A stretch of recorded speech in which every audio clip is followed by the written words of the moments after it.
Bonjour très chers fidèles téléspectateurs, c'est encore un plaisir de vous retrouver ce mercredi pour un nouveau numéro de votre émission de jeunesse, 50 minutes entre nous. J'espère que vous vous portez bien. C'est un sujet qui nous concerne tous, mais qui touche particulièrement les femmes. Les violences basées sur le genre. Chaque jour, des femmes et des filles sont victimes de violences physiques, sexuelles, psychologiques ou économiques, simplement parce qu'elles sont femmes. Ces violences sont un frein à leur épanouissement, à leur liberté et à leur égalité. Selon l'ONU, 736 millions de femmes ont subi des violences physiques ou sexuelles au moins une fois dans leur vie. Des chiffres alarmants, mais derrière chaque chiffre, il y a une histoire, une vie brisée, un potentiel brisé. Ce matin, nous revenons donc sur la thématique des violences basées sur le genre à l'égard des femmes. Et pour en parler, je retrouve mes amis du mercredi. Bonjour et bienvenue. Bonjour. Bonjour. Comment est-ce que vous vous portez? Nous allons bien. Je vais commencer par ma droite. Je la vois stressée. Comment est-ce que tu vas? Je vais bien. Présente-toi pour nos très chers téléspectateurs. Je suis Borda Manitira Clarisse. Je suis étudiante en psychologie 3e année. Les psychologues n'ont pas peur. Pourquoi tu es stressée? Ou c'est la première fois devant la caméra? C'est une première fois, mais avant toute prise de parole, On est un toujours peu stressé. Donc, le plus important, c'est de pouvoir gérer le stress. C'est tout à fait normal. Sabine? Moi, je vais bien et je suis sûre que les téléspectateurs me reconnaissent. Donc, c'est vrai que... Peut-être qu'on a de nouveaux téléspectateurs. Moi, je me nomme Sabine et je suis étudiante en droit. J'appelle encore le nom pour moi. Ah, ok, je ne savais pas que c'était moi. Ah, désolé, moi c'est Joseph Mikodam Edo. Je suis formateur voilà, dans l'éducation. Voilà, donc, de façon plus pratique, je suis chargé de formation dans une entreprise de la place. Donc, c'est un plaisir de vous avoir sur le plateau. Mais laissez-moi dire ceci. Quand je vous avais aperçu premièrement, bon, le plateau est joli sans moi. Je l'ai rendu encore plus beau.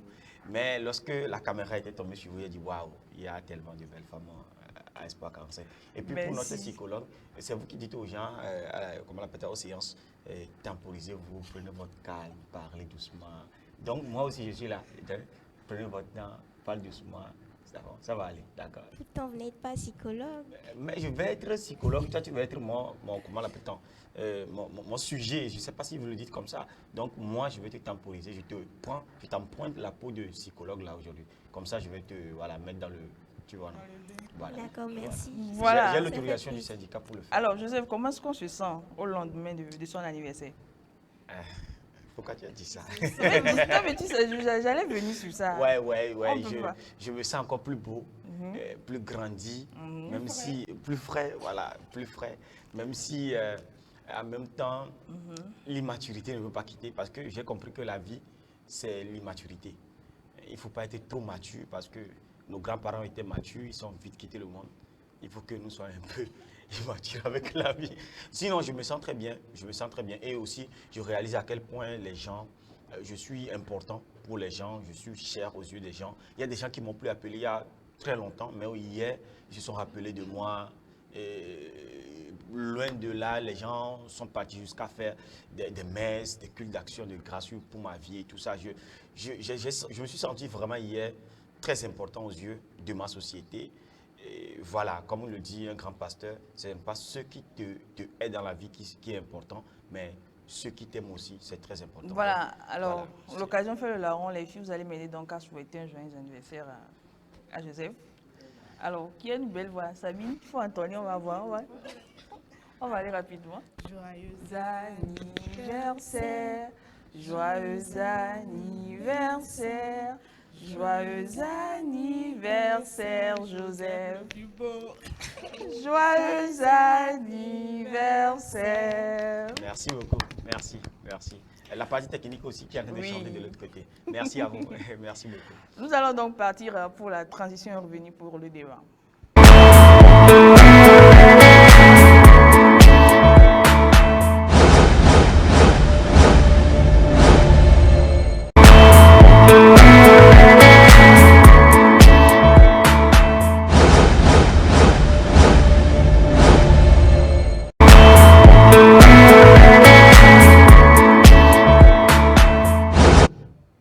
Retour donc sur ce plateau, je l'annonçais dans mon introduction, il est question des violences basées sur le genre à l'égard des femmes, il faut le préciser.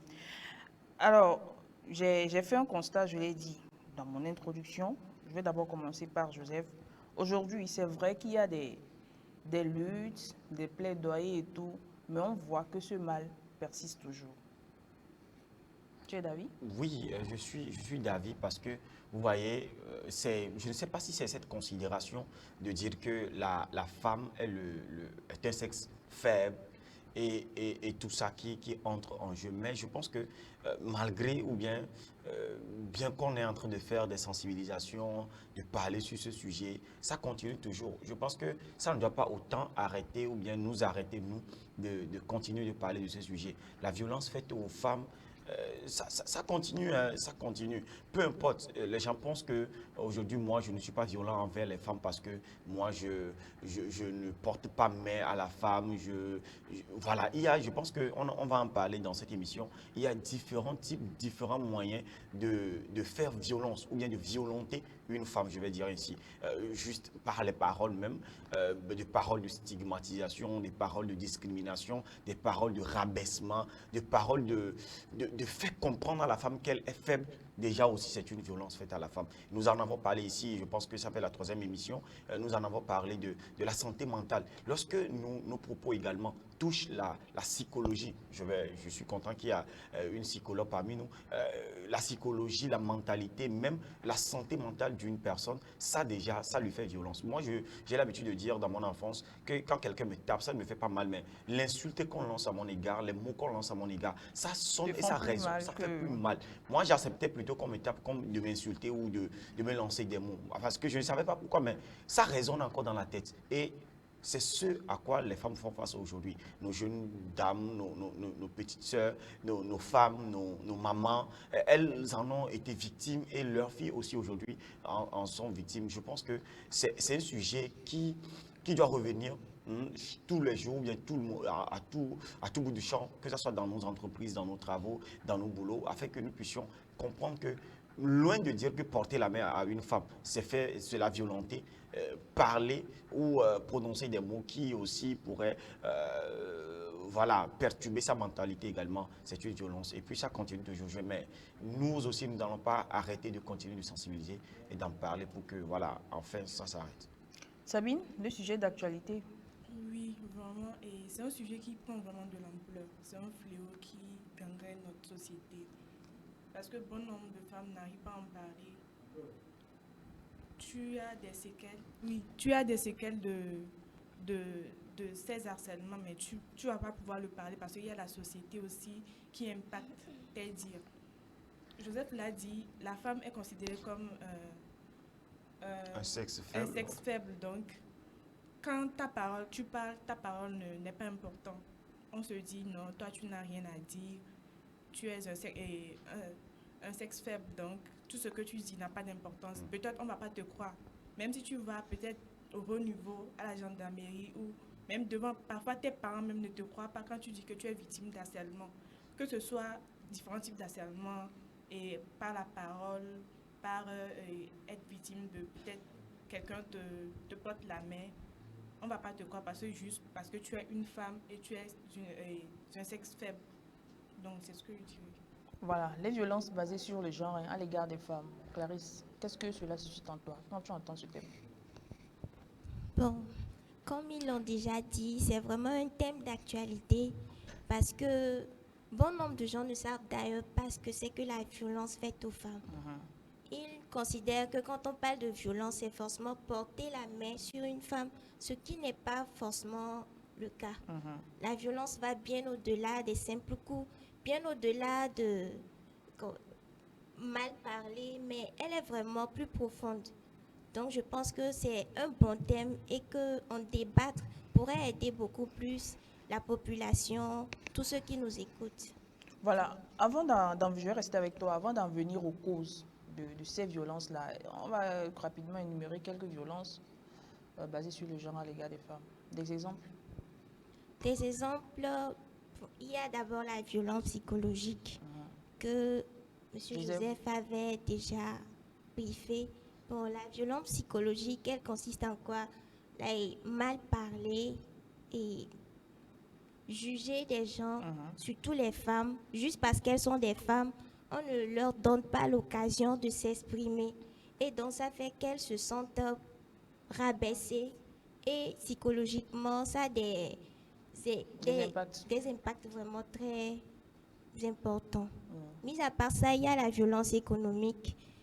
Bon, à ce niveau, on peut parler du fait que les femmes, certaines femmes, bien sûr, ne travaillent pas et dépendent de leur mari. Et cela peut causer une violence parce que le monsieur ne va pas forcément la financer pour tout ce qu'elle voudrait faire. Donc, c'est un peu ce que je peux dire sur la violence économique. Mis à part ça, il y a celle physique aussi, que tout le monde connaît. C'est maltraiter, et frapper son épouse ou bon, une femme, peu importe où. La relation qu'il y a entre eux. Voilà, la relation qu'il y a entre eux. À part ça, je peux parler aussi de... Bon, j'ai oublié, donc je peux revenir après. Je dirais, il y a aussi la violence sexuelle qui prend vraiment de l'ampleur de nos jours, surtout aux côtés des femmes, pour aller chercher du boulot, surtout dans le domaine professionnel, pour trouver un boulot et aller dans un grand poste. Avoir un grand poste, c'est que tu vas subir toutes ces choses et que dès que tu refuses, c'est que tu es renvoyé automatiquement. C'est-à-dire que on dit tu vas passer d'abord par le bureau du boss. Tu bosses avant. Il y a l'autre. Et dès que le jour où tu décides de ne plus subir ça, tu veux et que ta parole porte ou porter plainte, c'est que tu es renvoyé automatiquement. Moi, je veux parler également de... j'ai beaucoup aimé l'intervention de Clarisse quand elle a... c'est lorsqu'elle avait parlé de cette violence économique qui a vraiment attiré mon attention. C'est très bien déniché. Je pense que également il y a ces manières de discriminer la femme, qui est aussi une forme de violence. Discriminer dans le sens où on va dire, oh, c'est comme c'est une femme, elle est de ce côté, comme c'est une femme, voilà. Et ça résonne psychologique, mais c'est aussi une forme de comment l'appelle-t-on, de violence, et ça peut entrer dans la discrimination. Je pense également qu'il y a la stigmatisation. La stigmatisation, même ça se fait même au niveau de la femme. Vous savez, la société en est pour une cause. Parce que je suis femme et j'ai été petite fille au début quand je voyais les femmes. C'est comme ça se passait. Donc, à un moment donné de ma vie, je suis devenue femme. Je me dis, bon, c'est comme ça doit être. Parce que depuis que j'étais gamine, j'étais fillette, ça a été toujours comme ça. Donc, bon, ça continue comme ça.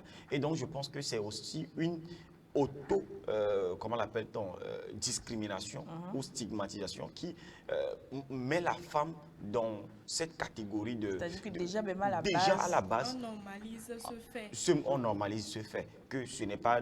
C'est comme ça. C'est comme si on dit la femme ne porte pas pantalon dans le sens, voilà, figuré. Même déjà dans le sein de l'un de faire le débat, dans le sein de la mère, quand c'est une fille, elle commence par acheter les habits roses. Mais quand c'est un garçon, c'est le bleu. Déjà, oui, moi je l'ai dit, c'est la discrimination déjà. J'ai eu balle perdue.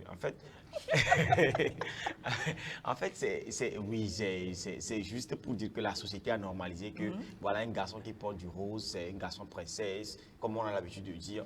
Voilà, donc on se dit que le rose, c'est pour les filles, le bleu, et les autres couleurs, et ainsi de suite, c'est pour les garçons et tout. Oui, je peux dire que c'est la société qui contribue à cette violence également, ou à la création, bien à la mise en place de cette norme également. Donc je pense que tout le monde en est pour une cause et nous devons regarder de près. J'ai beaucoup aimé l'analyse de Clarisse et du moment où elle a parlé de... Les gens ne savent pas ce qu'on appelle violence faite aux femmes.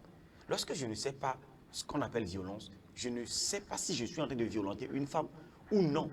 Mais du moment où je saurai que porter main à une femme est plus que violence, c'est également c'est une violence faite à la femme. Juger la femme d'avance, c'est une violence faite à la femme. Comment l'appelle-t-on? Il y a une violence basée sur l'économie, il y a une stigmatisation, la discrimination. Tout ça là, c'est femmes.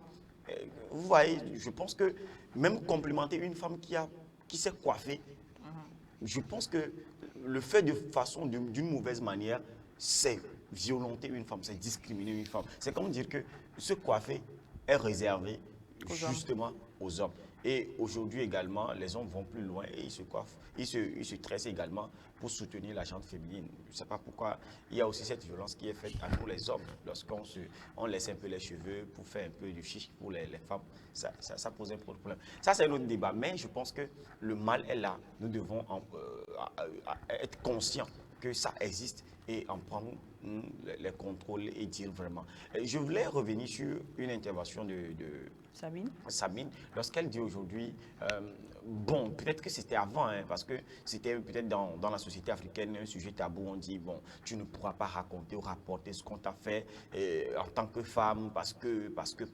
Mais aujourd'hui, je pense que les institutions, les sociétés, la société civile et même les organisations internationales sont en place pour écouter la femme, pour pouvoir considérer vraiment toutes sortes de violences qu'on puisse faire à la femme aujourd'hui et puis prendre au sérieux, même jusqu'à aller en justice avec les fautifs à l'égard des femmes. Je pense bien que dans des boulots, même draguer une femme ou bien faire la cour à une femme, faire des avances à une femme en tant que supérieur direct à cette femme est prohibé. Parce qu'on se dit que voilà, tu le fais pour pouvoir lui accorder ou l'influencer en lui accordant une promotion ou je ne sais pas quoi. Donc, dans certaines sociétés, ou du moins chez moi, c'est prohibé. Même complimenter une femme de façon désagréable, c'est prohibé. Donc, je pense qu'aujourd'hui, même des sociétés dans lesquelles on travaille, des sociétés, la société civile, les organisations internationales, sont au courant ou bien sont aux aguets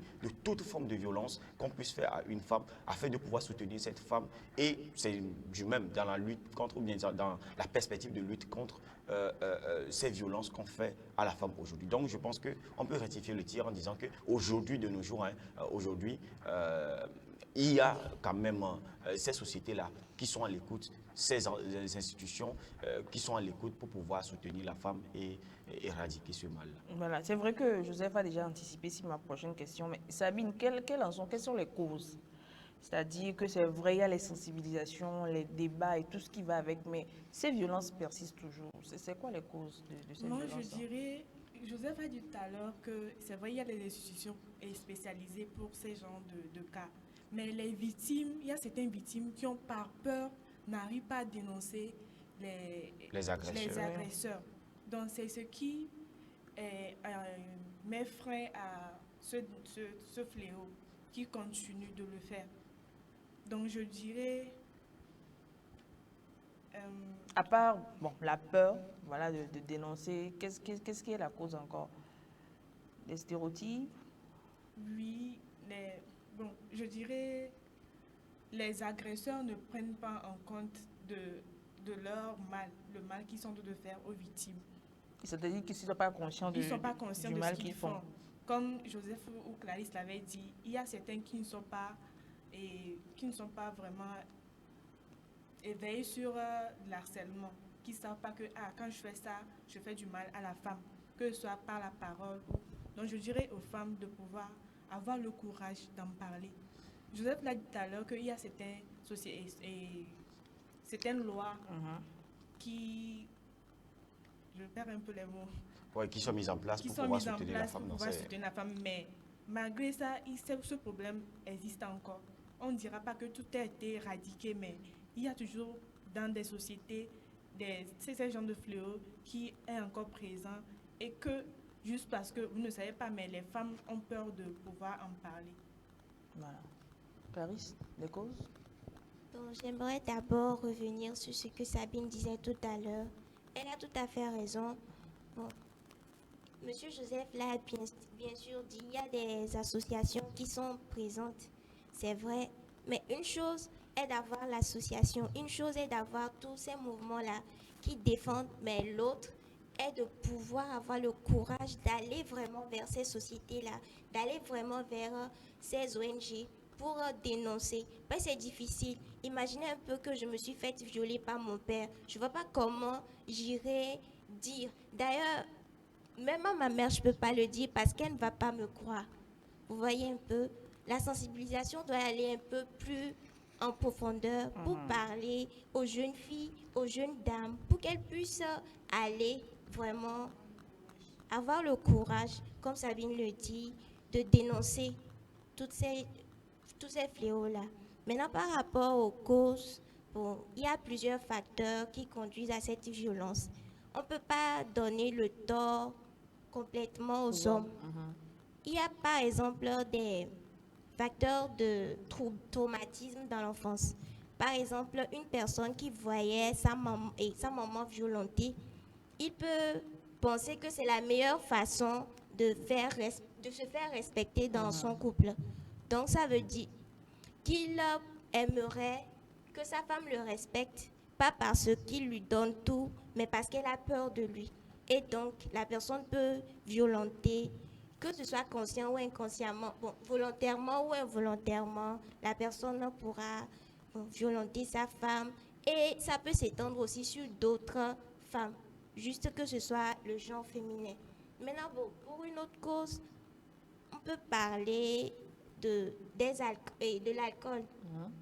Certains messieurs se droguent, d'autres boivent de l'alcool. Donc, ça fait que quand ils sont dans tout leur état, ils viennent et puis déversent ça sur leurs femmes à la maison, sur les enfants.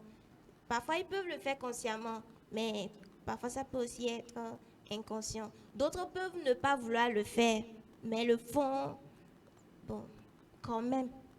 C'est un peu ça. Petite anecdote, il y a un homme sur TikTok qui fait des messages anonymes. Donc, vous qui avez des problèmes, vous venez, vous le dites anonymement. Il y a une fille de 14 ans qui est venue écrire un message anonyme disant que son père la viole. Mais elle en a parlé à sa mère. Sa mère ne l'a pas cru. Et ce fléau continue. Donc, si nos parents ne croient pas à ce qu'on dit, comment cette petite fille aura le courage d'aller vers ces ONG pour pouvoir dire son mot?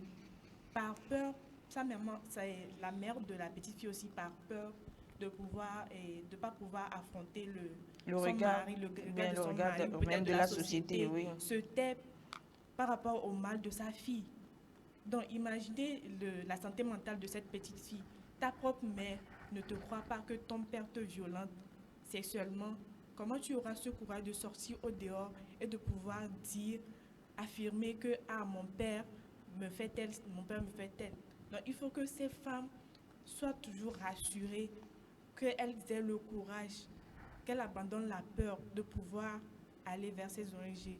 Parce que si, par exemple, sur 10 femmes, 9 arrivent à pouvoir mettre la peur de côté, on pourra sauver beaucoup de femmes. Parce que une femme violentée, elle voit sa seconde pouvoir avoir le courage d'aller le dire, c'est qu'elle va se sentir en sécurité pour pouvoir le faire aussi.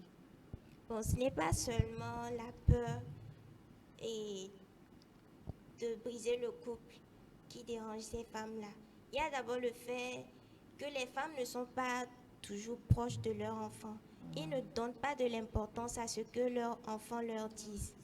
Parce que une chose aussi est d'écouter et de savoir écouter. Lorsque les enfants viennent vous parler, ils peuvent mentir comme ils peuvent dire la vérité. C'est à vous de savoir exactement dans quel cas de sujet vous êtes avec votre enfant. Et pour cela, il faut être beaucoup plus proche, beaucoup plus familier avec les enfants pour savoir que mon enfant ne peut pas me mentir. Ce qu'elle dit, c'est vrai. J'aimerais donner le courage aussi aux femmes. C'est vrai que trouver un mari de nos jours, c'est difficile. Mais ce n'est pas pour autant qu'il faut être dans le mariage sur la douleur de sa fille qui a été violentée par son père. Voilà, je crois que le message est passé. Joseph? Oui, je prends le dernier point. Nous sommes en voie de disparition. On dit Oui. Nous sommes rares. Non, il n'y a plus de mari, c'est ce qu'elle est en train de dire. Il n'y a pas d'homme. L'autre fois, je lisais quelque chose sur Facebook, donc, c'est TikTok, je ne sais plus. Et on disait que vraiment qu'il n'y a plus d'hommes, qu'il n'y a que 64% d'hommes, quelque chose comme ça. Et que sur les 64%, 15% sont des prêtres. Et sur les 15% là, qui sont des prêtres, d'autres, c'est-à-dire que les chiffres, quand tu descends, tu vois qu'on se retrouve même qu'à 2% d'hommes disponibles pour le mariage. Ouais. Je me suis dit, mais quelles sont ces statistiques-là? Voilà, un peu c'est un peu ça. Ouais. Et puis moi, j'ai beaucoup aimé les analyses de Des mes filles. soeurs parce que c'est ça. Je ne sais pas si c'est parce que ça les concerne qu'elles sont mieux ou bien qu'elles ont cette facilité de pouvoir dénicher les trucs. Au-delà de tout, je pense que dans les sociétés, nous avons ce qu'on appelle les comportements transgénérationnels. Ce sont des comportements que mon papa avait fait et que ça a marché dans son couple. Et donc, moi aussi, je dois le faire, ainsi de suite. Vous voyez, loin de donner le tort aux hommes, bien sûr, ils sont le pilier. Ils en ont pour quelque chose hein, de grande partie. Un garçon qui traite sa femme aujourd'hui de la manière dont on a traité sa maman.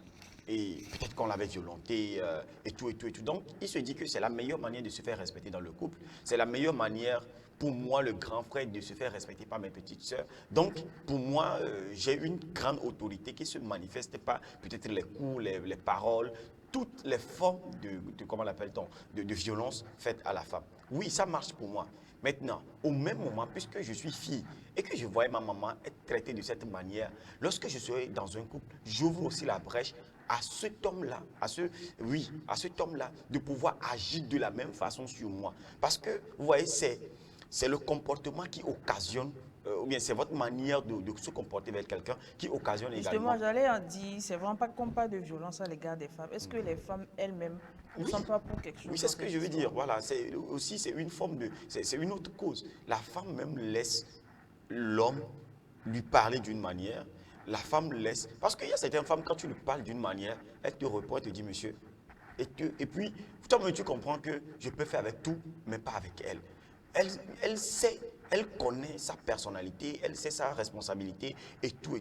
Donc, je pense qu'aujourd'hui, c'est ça qu'il fait. Le fait que la femme même ouvre même la brèche, surtout dans nos villages où on est loin de toutes ces réalités de lutte contre la violence faite à la femme. Donc, on se laisse comme ça, c'est normal. Quand toi, tu viens te plaindre à sa place, elle dit non. C'est normal. Bon, la femme, elle va te dire que c'est normal, il n'y a rien d'anormal. Et également, c'est le fait que la femme ait peur. Oui, la femme a peur. Je pense qu'il y a une chose que les structures ou bien les institutions qui prennent soin de pouvoir supporter la femme dans ces cas de cause, de les rassurer, de leur trouver une sécurité psychologique complète comme une sécurité de la personnalité. Parce que je suis femme.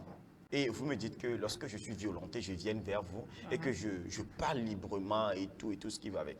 Bon, je pose la question, au-delà des jugements, au-delà de ce que la société peut m'accorder comme jugement, au-delà des investigations qui vont être faites, oui, c'est vrai, les faits sont vérifiés. Qu'est-ce qui va être de la vie de cet homme qui m'a violenté? C'est par exemple mon papa, c'est par exemple c'est mon grand frère, ainsi de suite. Qu'est-ce qui lui est réservé?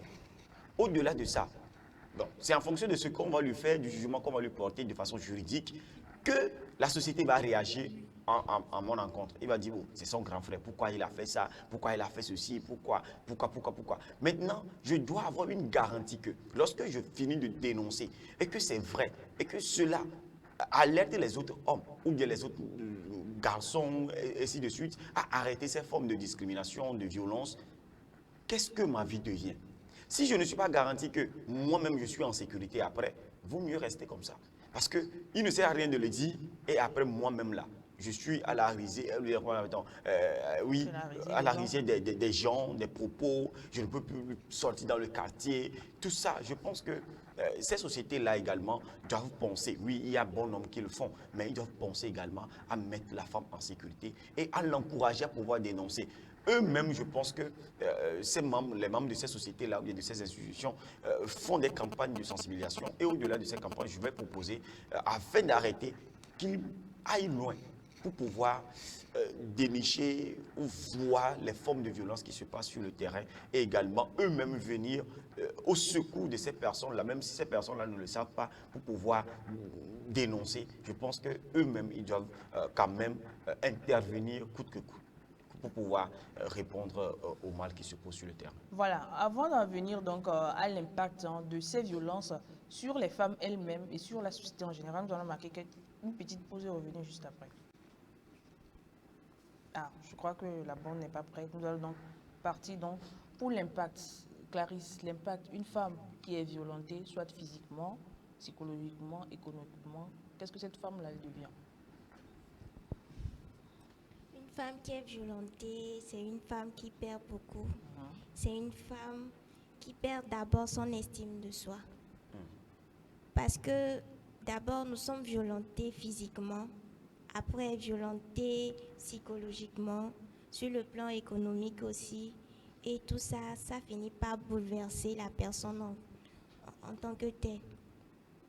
Imaginez si c'est moi, j'aurais du mal à sortir. Et ça conduira à l'isolement de cette personne-là dans la société. Parce qu'elle ne trouve pas à qui parler, il n'y a pas d'oreille à l'écoute. Et ça devient compliqué, ça devient difficile pour elle. Elle peut aussi se donner à des addictions, prendre des drogues, juste pour pouvoir oublier.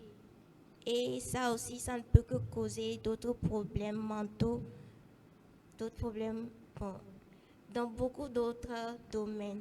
D'abord, l'éducation aussi des enfants sera vraiment bâclée et ça devient compliqué, ça devient une perpétuité. Ça continue d'abord sur les enfants et ainsi de suite. C'est un peu ça. Sabi? Je dirais ça pourra impacter psychologiquement, comme Clarisse l'a dit, la perte de la confiance en soi. Tu te sens sale, tu ne pourras pas être encore sociable, tu vas te sentir renfermée. La femme, elle se sent renfermée après s'être vécue, elle n'a plus confiance. Peut-être tu pourras rencontrer quelqu'un de bien dans ta vie, mais tu n'auras pas confiance parce que tu as tellement vécu dans le passé Un traumatisme. un traumatisme. Il y a un traumatisme qui est toujours là. Même si tu vieillis, tu garderas toujours ce traumatisme-là. Donc je dirais c'est l'impact que ça peut avoir. Ouais, moi, de mon côté, je peux dire que l'impact psychologique est de base, hein, c'est-à-dire elle est psychologiquement blessée, elle perd de confiance, elle n'a plus envie de faire confiance, elle perd de confiance aux hommes. Parce que tout ce que vous allez lui dire, l'homme, c'est l'animal qu'elle voit plutôt tous les jours. Donc je pense que premièrement, elle perd la confiance, elle va dans l'isolement, elle s'adonne aux addictions, oubliant que juste avoir pris peut-être de l'alcool et tout, le problème revient et elle continue toujours pas à prendre pour que le problème disparaisse à un moment donné, ainsi de suite, ça continue. Je pense que l'éducation des enfants, si cette femme a déjà des enfants, l'éducation est bafouée. Elle n'est plus psychologiquement stable pour pouvoir éduquer les enfants.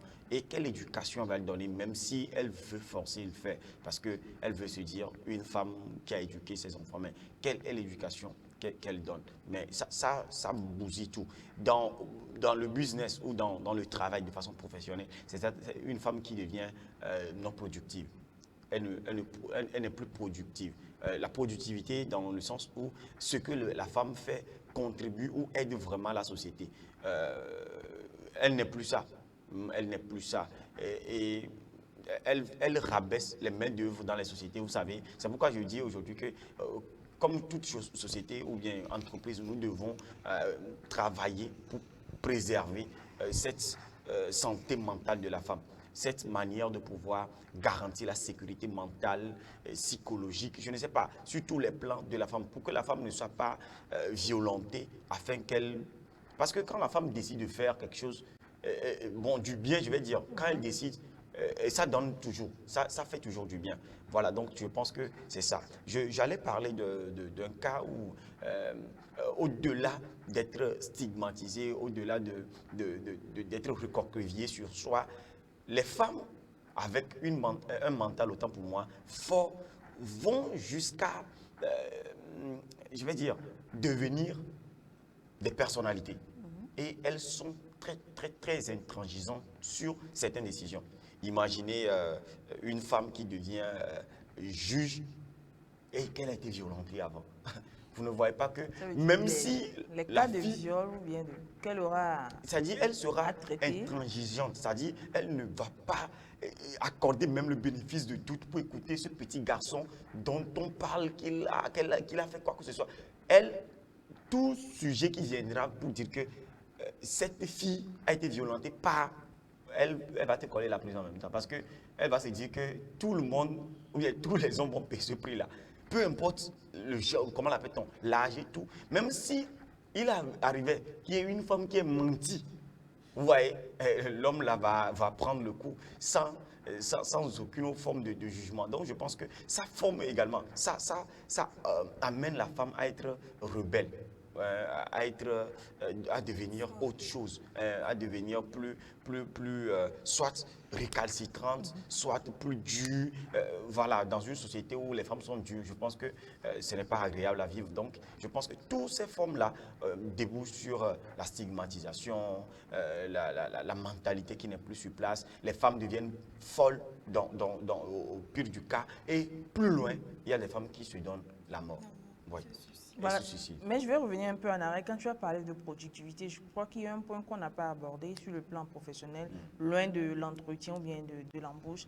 Il y a, par exemple, vous êtes en entreprise, il y a certains travaux qui sont confiés aux hommes et d'autres, on dit, c'est que les femmes, quand il y a quelque chose, on pense directement que ce sont les hommes qui peuvent l'accomplir. C'est une forme de violence. Oui, Oui, c'est une forme de violence, mais vous voyez, il y a certains postes qu'on dit que ce sont les femmes qui sont mieux à gérer. Ce n'est pas dans le mauvais sens, hein.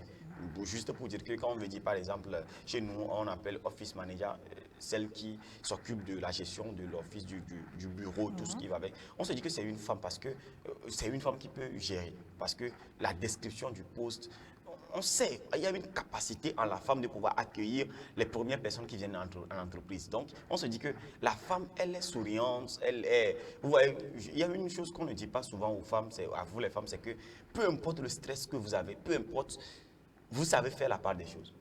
Oui, en fait, il y a quelqu'un qui a dit ça très longtemps, mais je pense que c'est vrai. Et que la femme sait faire la part des choses. Elle peut être bouleversée au boulot, mais quand elle revient à la maison, son homme reste son homme. Et comme elle est femme à la maison, elle laisse toutes ses émotions du boulot et elle se concentre sur le soin de ses enfants, préparer à manger, elle fait tout ça. Mais si c'est l'homme, il est fâché, il revient du boulot. Même si tu lui dis bonne arrivée, il laisse son sac quelque vous part. allez plus sympathique. Voilà, c'est juste pour dire que la femme sait faire la part des sentiments, des choses et tout ce qui va avec. Quand elle a décidé de faire ceci, c'est qu'elle a décidé de faire. C'est comme Ça, des chapeau à vous. postes secrétaires. Vous n'allez pas aller dans une entreprise et C'est rare. un homme secrétaire. C'est rare, Mais ouais. plutôt, nous avons des écoles, des instituts qui forment en secrétariat et les hommes s'inscrivent. Ils Et font le oui, secrétariat. mais c'est la société qui a mis en place. Qui a mis en Voilà. place. Et aussi, quand on allait à l'université, il y a une Imagine, école là. tu es garçon, tu vas entre amis, tu dis que je suis secrétaire. Tu fais série. C'est quelle série? G1 non? Oui, G1, j'ai G1. On dit série des filles. Quand tu vas dans la classe, vraiment, tu as 17 filles, 2 garçons. Ou bien tu as 25 filles, 2 garçons. En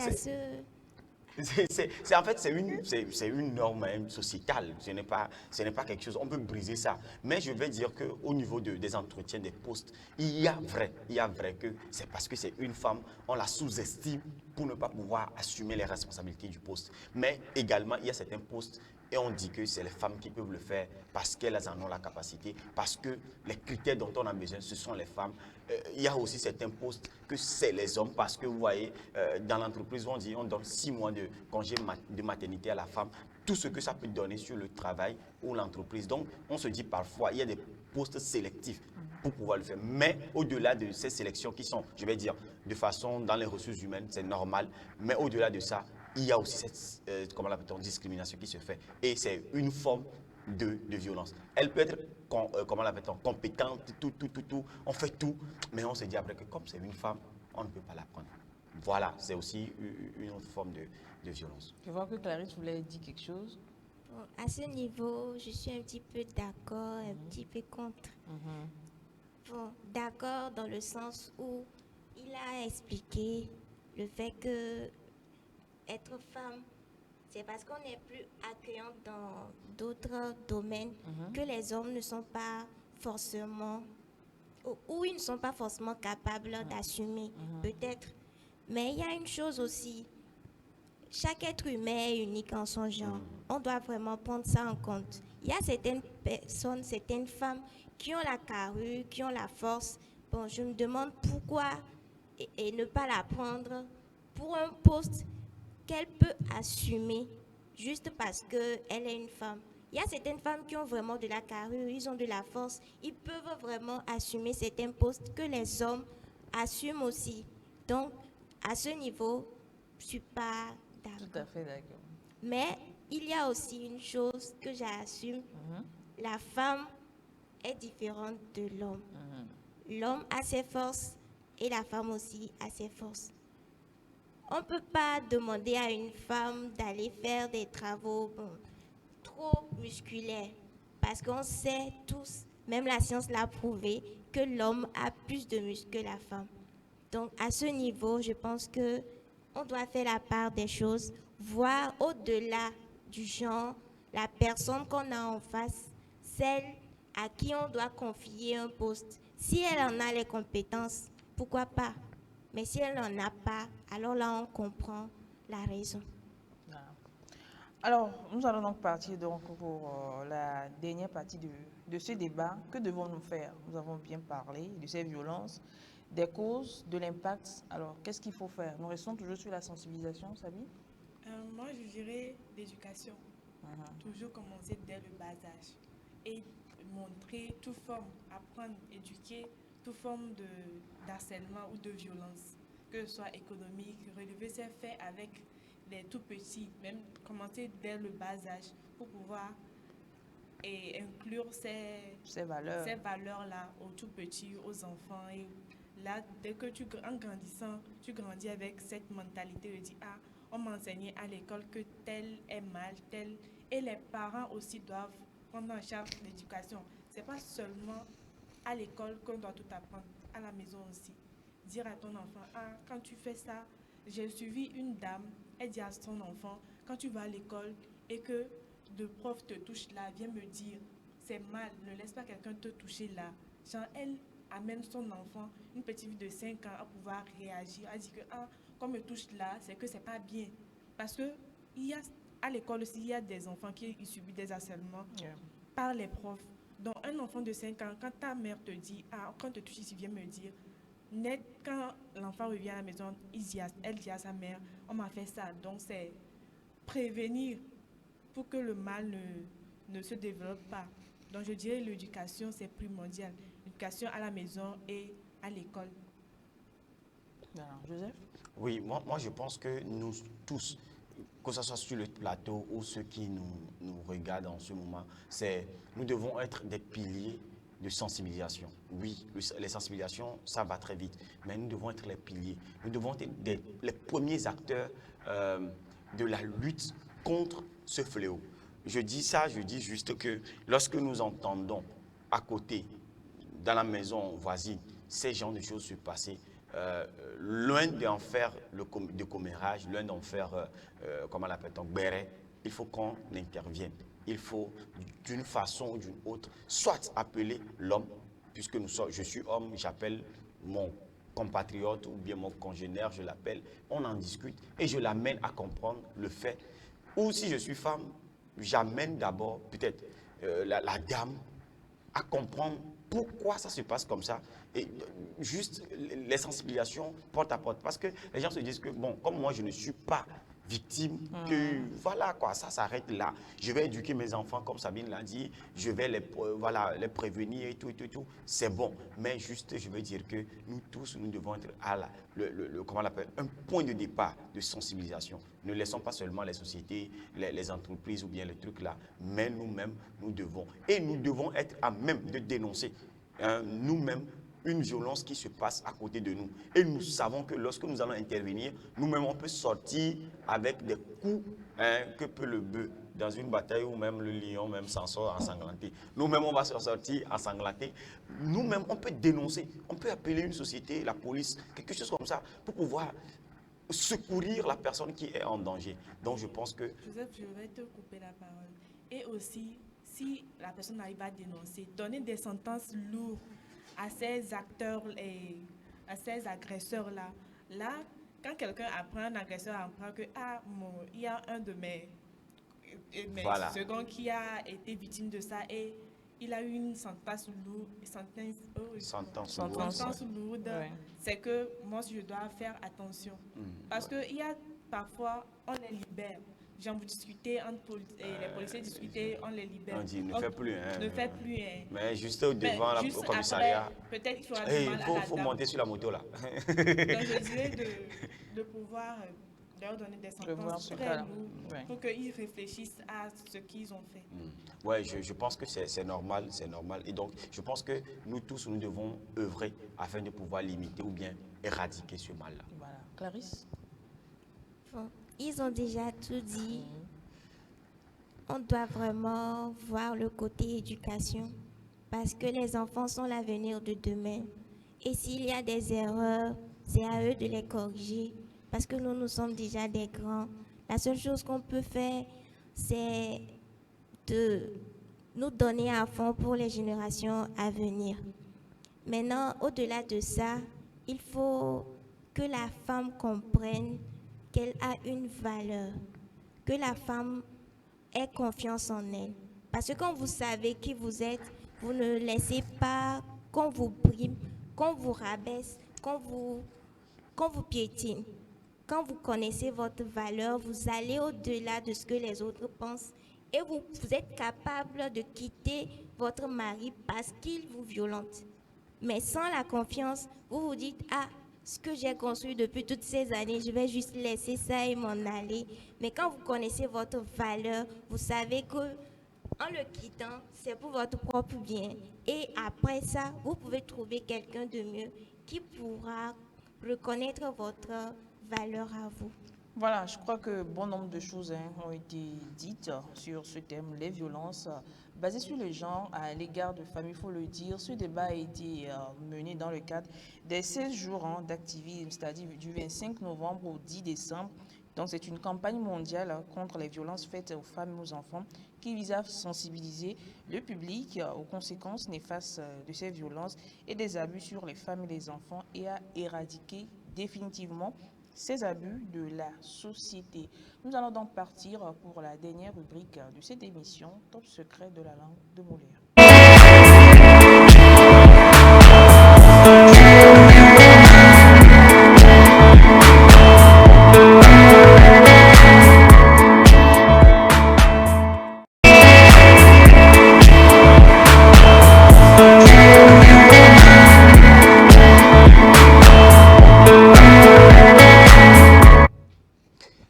Secret de la langue de Molière. Mesdames et messieurs, téléspectateurs, merci de nous accorder encore quelques instants dans cette émission pour la suivre. Nous allons partir rapidement pour la citation du jour qui nous dit « Le cœur de la femme battue est comme une plaie béante qui a du mal à se cicatriser. Plus les années passent, plus elle devient aigrie. » Vous voyez aujourd'hui, lorsqu'on violente une femme depuis le bas âge, je ne sais pas, jusqu'à grandir, son cœur brisé, le cœur battu, vous savez, ça devient une plaie. Et à chaque fois qu'elle se rappelle, voilà, la cicatrice est là. Et parfois même, il n'y a pas de cicatrice. La plaie reste plaie. Et quand le temps passe, ça devient encore plus grande. Et puis, la femme devient plus aigrie. Chers téléspectateurs, cette citation nous invite à arrêter toute forme de violence faite aux gens et à la femme particulièrement. Nous allons partir pour les citations du jour. Nous avons deux citations. Aujourd'hui, nous avons se prendre les pieds dans le tapis. Se prendre les pieds dans le tapis, c'est une expression qui voudrait dire se tromper, trébucher, ne pas réussir du premier coup une réalisation entamée, un projet entamé, ne pas comment l'appelle-t-on, réussir du premier coup, c'est se prendre les pieds dans le tapis. Parce que toi-même, tu as programmé, mais ça n'a pas été le cas. La deuxième expression, c'est mettre la charrue devant, ou bien avant ou devant les bœufs. Vous voyez, cette manière dont, bon, on n'a pas l'image, sinon on allait montrer comment on met normalement la charrue. Voilà, par rapport au bœuf, la charrue, ça se met derrière le bœuf. Comme ça, quand le bœuf se déplace, ça permet de fonctionner comme il le faut. Donc, cette expression voudrait dire, fais les choses dans le désordre. Voilà, c'est comme si le bœuf doit être devant, la charrue derrière, mais toi, tu as mis la charrue devant, et ainsi de suite. Donc, ça veut dire faire les choses dans un désordre, de manière précipitée, illogique, commençant par la fin. faites quelque chose commençant par la fin. Là où les choses commençant par la fin est très intéressant, c'est l'anniversaire où on mange avant de chanter joyeux anniversaire. Bon usage aujourd'hui, on va parler également de cette manière, voilà, la partie technique nous amène plutôt la conjugaison. On va partir avec la conjugaison qui nous dit conquérir. Dans l'émission passée, dans le numéro passé, on avait vu conquérir au futur simple. Au futur simple, ici, on avait dit, futur simple de conquérir, ça veut dire quoi? Ça veut dire quoi? Elle n'avait pas suivi l'émission. Elle n'a pas suivi l'émission. Elle n'était pas au cours. Elle n'était pas au cours. Mais quand même, elle peut essayer, tu peux conquérir au futur simple. Conquérir au futur simple, ça donne je conquérais. Je conquérais. Avec E, 2 R, A, I à la fin. Il n'y a pas S. Maintenant, aujourd'hui, nous allons avec le verbe conquérir, le même verbe à l'imparfait qui nous dit je conquérais. Je conquérais, je conquérais. Le conquérait, c'est O à l'imparfait. Donc, je conquérais, tu conquérais, il conquérait, nous conquérions, vous conquériez, il conquérait. Donc, vous allez voir que la marque de l'imparfait, de l'indicatif reste toujours. Mais la nuance que nous voulons faire en présentant toujours le verbe conquérir, c'est de cette manière, on dit je conquérais au futur et je conquérais à l'imparfait de l'indicatif. Je pense que si la partie technique est avec nous, nous allons passer également pour... je ne sais pas si c'est... Bon, on va faire le... comment l'appelle-t-on? Oui. Comment l'appelle-t-on en français? Les dames sont sur le plateau. Comment on l'appelle en français? Moi, je dis spatule. Clarisse? Moi aussi, c'est la spatule. Voilà, quand on sait les femmes, quand on voit les femmes qui savent préparer, on sait. On peut prendre ça pour faire spaghetti, on peut prendre pour faire la pâte, à makoumé, c'est qu'on sort. Moi, je prends même ça pour faire la sauce. Ah, merci beaucoup. Sinon, Tata Brigitte allait dire que je ne sais pas préparer. Voilà comment l'appelle-t-on en français. Vous voyez, c'est le bois qui nous sert de toutes sortes de choses que j'avais dit à la cuisine. Ça s'appelle une spatule ou la spatule. Aujourd'hui, je vais quand même revenir si la partie technique est là ou pas. Nous allons parler du bon usage. C'est l'utilisation. C'est l'utilisation souvent de actuellement. On utilise dans les phrases actuellement, au jour d'aujourd'hui. C'est-à-dire la personne veut parler, dit où en êtes-vous pour le projet? Tu dis, oui, bonjour à tous, actuellement, au jour d'aujourd'hui. Non. Intoxication de la langue française. Pas orthographique, grammatical. Grammatical, voilà. C'est que Molière va vouloir revenir, mais bon, dans un monde où le français n'est pas soigné, il ne va plus vouloir revenir. Donc, loin d'être, comment l'appelle-t-on, un pléonasme, c'est juste de l'intoxication. Donc, on va dire plutôt aujourd'hui, en ce jour, ou actuellement, choisissez un. De nos jours, choisissez un. En ce jour, choisissez un, mais ne prenez pas tout à la fois. Mettre toutes sortes de cubes dans la sauce, ça peut détruire la sauce. Donc voilà, laissez ça. Aussi, on a l'habitude de dire, il a de faux prétextes. Il a trouvé de faux prétextes pour ne pas, comment l'appelle-t-on, pour ne pas venir. Je pense que faux, c'est déjà faux. Prétexte veut dire en soi de fausses raisons pour pouvoir venir à une réunion par exemple. Donc on ne peut pas dire il a de faux prétextes pour venir à la réunion. Non. Donc ce qu'on doit dire plutôt c'est quoi? Il a de fausses raisons pour venir à la réunion ou bien il a de faux prétextes pour... Il a plutôt il a trouvé des prétextes, autant pour moi, pour venir à la réunion. Mesdames et messieurs, c'est tout pour aujourd'hui. Merci de nous avoir suivis. Restez toujours à l'écoute. Câblé à la chaîne qui vous donne de l'espoir. Espoir 47. Merci à toi, Joseph. Merci également à Sabine. On dit également merci à Clarisse. Merci aux 13 téléspectateurs qui nous ont suivis. Nous n'oublions pas toute l'équipe technique qui nous a aidés à réaliser ce numéro. On va se dire donc au revoir et à mercredi prochain.